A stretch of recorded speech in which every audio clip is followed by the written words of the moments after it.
జై శ్రీరామ్. అందరికీ నమస్కారం. వెల్కమ్ టు న్యూస్ అఖండ. నేను మీ కస్తూరి శ్రీధర్. మిత్రులారా, కొంతమంది మన దేశంలో సకల సదుపాయాలను అనుభవిస్తా కూడా ఎప్పుడు చూసినా కూడా మన దేశాన్ని తప్పుపడతా, మన దేశంలో ఉన్నటువంటి మెజారిటీ సామాజిక వర్గమైనటువంటి హిందూ సమాజాన్ని తప్పుపడతా నోటుకు వచ్చేట్టు మాట్లాడుతూ ఉంటారు. అవునా కదా?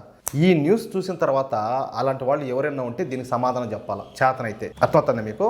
సరే, ఇంక అసలు విషయానికి వస్తే, చైనా ఇది కమ్యూనిస్టు దేశం. నిజానికి కమ్యూనిస్టు దేశం అయినప్పటికీ 1980 నుంచి చైనా పెట్టుబడిదారీ దేశంగానే మారిపోయింది. అంటే చైనాలో పాలన మాత్రమే కమ్యూనిస్టుల చేతిలో ఉంటుంది. ఇక వ్యాపారాలు, పెట్టుబడులు, కర్మాగారాలు అన్నీ కూడా పెట్టుబడిదారుల చేతిలోనే ఉంటాయి.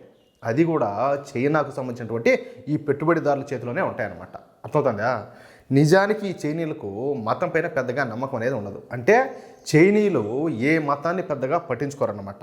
ఉద్యోగం చేసినామా, తిన్నామా, పడుకున్నామా, తెల్లారిందా అన్న ఆలోచనతోనే ఉంటారు. మొదటి నుంచి ఈ చైనా వాళ్ళది ఇదే వరుస. చైనాలో బౌద్ధ మతం ఉన్నప్పటికీ అది కేవలం కొంత శాతం మాత్రమే ఉంటుంది. కొంతమంది చైనీయులు మాత్రమే ఈ బౌద్ధ మతాన్ని అయితే అనుసరిస్తూ ఉంటారు.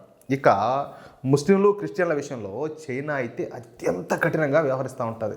ముఖ్యంగా ముస్లింల విషయంలోనైతే చాలా చాలా అంటే చాలా కఠినంగా వ్యవహరిస్తూ ఉంటుంది అనమాట.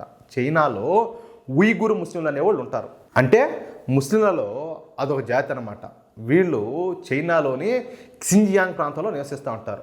నిజానికి ఈ ఉయ్గురు ముస్లింలు ఎవరి జోలికి వెళ్ళే రకం కాదు. వీళ్ళలో ఈ జిహాదీలు, రాడికల్స్ చాలా తక్కువ. నాకు తెలిసి చైనా ప్రభుత్వం చాలా కఠినంగా ఉంటుంది. అది కూడా ఒక కారణం కావచ్చు, ఏది వీళ్ళు సైలెంట్గా ఉండడానికి.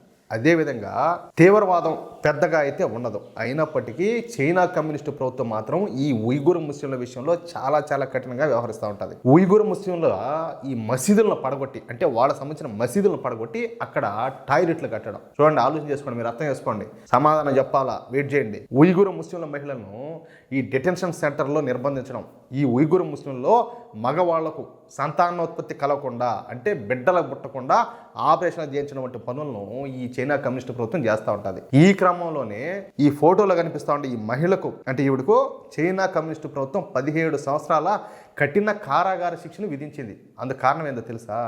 వింటే మీరే షాక్ అయిపోతారు. ఈ మహిళ పేరు రోజీ ఖాన్. తన ఇంటిలో ఖురాన్ చదువుతుందంట. సరే, ఆ ముస్లిం ఖురాన్ చదువుతుంది, దాంట్లో తప్పే ఉంది, దానివల్ల ఊరికి నష్టం వచ్చింది చెప్తున్నా, ఊరికే మాట. అర్థమవుతుందా? ఎవరికి ఇబ్బందులు కలగజేయకుండా ఈ రోజీ ఖాను తన ఇంట్లోనే ఖురాన్ అయితే చదువుతుంది. ఇక ఈ విషయం తెలుసుకున్నటువంటి చైనా కమ్యూనిస్టు పోలీసులు ఈవిడ్ను అరెస్ట్ చేసి ఏకంగా 17 సంవత్సరాల కఠిన కారాగార శిక్షలు పడేటట్టు చర్యలు తీసుకున్నారు. ఎందుకో? కేవలం ఖురాన్ చదివిన దానికి. ఇప్పుడు నేను ఒక మాట చెప్పాలా, ఏది ఈ అమెరికాకు సంబంధించిన వాళ్ళు కావచ్చు, కొన్ని దేశాల వాళ్ళు ఓయమ్మ భారతదేశంలో ముస్లింలకు స్వేచ్ఛ లేదు, ముస్లింలు బతకడం లేదని మాట్లాడుతున్నారు. ఒకసారి ఆలోచించండి మీరు. అంటే రోజీ ఖాన్ కేవలం ఖురాన్ చదవడమే తప్పుగా భావించినటువంటి చైనా కమ్యూనిస్టు ప్రభుత్వం 17 సంవత్సరాల కఠిన కారాగార శిక్షణ అయితే విధించింది. ఏమతో పాటు ఇద్దరు కొడుకులకు కూడా జైలు శిక్ష చేశారు. అది కూడా ఒక్కొక్కరికి 10 సంవత్సరాలు అనమాట. వీళ్ళు చేసిన తప్పేందో తెలిసిన, తమ తల్లి రోజీ ఖాన్కు ఖురాన్లో చదివే విషయంలో సాయం చేయడమేనంట. ఇక ఈ రోజీ ఖాన్కు సహకరించినటువంటి ఆ పొరుగోడు, అంటే వాళ్ళ ఇంటి ఇరుగు పొరుగు ఉంటారు కదా, పొరుగోడు అయినటువంటి యాకూబ్ హదియతుల్లాకు చైనా ప్రభుత్వం 9 సంవత్సరాల జైలు శిక్ష అయితే విధించింది. కేవలం సహకరించినందుకు మాత్రమే 9 సంవత్సరాల జైలు శిక్షను విధించింది. చూడండి, అర్థం చేసుకోండి. కానీ ఈ విషయంలో ఇప్పుడు ఈ చైనాతో బాగా రాసి పూసుకొని బాగా తిరుగుతుంది కదా పాకిస్తాన్. ఈ పాకిస్తాన్ కానీ ఏ ఒక్క ముస్లిం దేశం కానీ కనీసం నోరు మెదపలాయా, నోరు తెరిచి మాట్లాడలేదా? ఎందుకంటే చైనా అంటే అంత భయం. ఇంకో విషయం చెప్పాలంటే అవసరం ఇందన్నమాట. చైనా కమ్యూనిస్టు ప్రభుత్వం తమను ఏం చేస్తుందని చెప్పేసి భయంతో ఏ ఒక్క ముస్లిం దేశం కూడా కనీసం మాట్లాడాల. అదే కనుక మన భారతదేశం పైన అయితే నోటుకు వచ్చేట్టు వాగేవాళ్ళు. ఓయమ్మ ప్రపంచం అంతా ఏదో అయిపోయినట్టు ఈ పాటికి మీడియా అంతా దద్దరిల్లిపోయాడు. ఏ తప్పు చేయనటువంటి ఎవరు మన నూపూర్ శర్మ పైన అనేక ముస్లిం దేశాలు ఏ విధంగా స్పందించాయో మనకు అందరికీ తెలుసు. ఎవరినైనా కొంతమంది అయితే ఏకంగా మేము హత్యలు చేస్తాం, మేము చంపుతామని చెప్పినారు.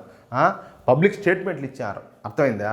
కానీ ఇప్పుడు చైనాని ఏమైనా ఒక్క మాటన్నా మాట్లాడే వాళ్ళు ఉన్నారా? కనీసం చైనా యొక్క తీరును ఖండించే వాళ్ళు ఉన్నారా? అది దేశాధినేతలు కావచ్చు, దేశాలు కావచ్చు, లేకపోతే ప్రభుత్వాలు కావచ్చు, లేకపోతే వాళ్ళ పెద్దలు కావచ్చు, మత పెద్దలు, ఎవరైనా కానీ వీళ్ళంతా కూడా భారతదేశంలో ఉన్నటువంటి మెజారిటీ సామాజిక వర్గమైనటువంటి హిందూ సమాజాన్ని మాట్లాడేదానికి మాత్రం ముందు వరుసలో ఉంటారు. ఎందుకంటే వీళ్ళు గమ్మున ఉంటారు కాబట్టి, వీళ్ళు పరమత సహనాన్ని పాటిస్తారు కాబట్టి, వీళ్ళందరూ కూడా హిందూ ముస్లిం బాయ్ అంటారు కాబట్టి వీళ్ళు వాళ్ళ సులకన సావక. అర్థమవుతుందా?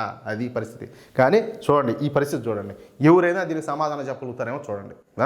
ఏందినైనా లేకపోతే ఇదంతానా? అంటే మంచిగా ఉండే చోటేమో వీళ్ళ ఎదవల్ల చేయడం, వాళ్ళు ఆవంతని ఎగిరిగిరి అంతా ఉంటే కనీసం వాళ్ళు నోరు తెరిచి మాట్లాడలేకపోవడం, అడగలేకపోవడం, ఏంది దారుణం. సరే మిత్రులారా, ఈ న్యూస్ కానీ మీకు నచ్చినట్టయితే ఈ న్యూస్ నలుగురికి షేర్ చేయండి. అదేవిధంగా తప్పనిసరిగా నేను ప్రతి ఒక్కరిని అడుగుతున్నా, ఈ వీడియో పైన మీ అభిప్రాయం ఏందో కామెంట్ చేయండి. అలాగే ప్రతి ఒక్కరు కూడా ఇంతవరకు మన ఛానల్ సబ్స్క్రైబ్ చేసుకోకపోతే, అంటే ఈ వీడియో చూసేవాళ్ళు ఇంతవరకు మన ఛానల్ సబ్స్క్రైబ్ చేసుకోకపోతే దయచేసి ఉంచి ప్రతి ఒక్కరు మన ఛానల్ సబ్స్క్రైబ్ చేసుకోండి. ఇది మన బాధ్యత అనేటట్టు చేయండి ప్లీజ్. జై శ్రీరామ్.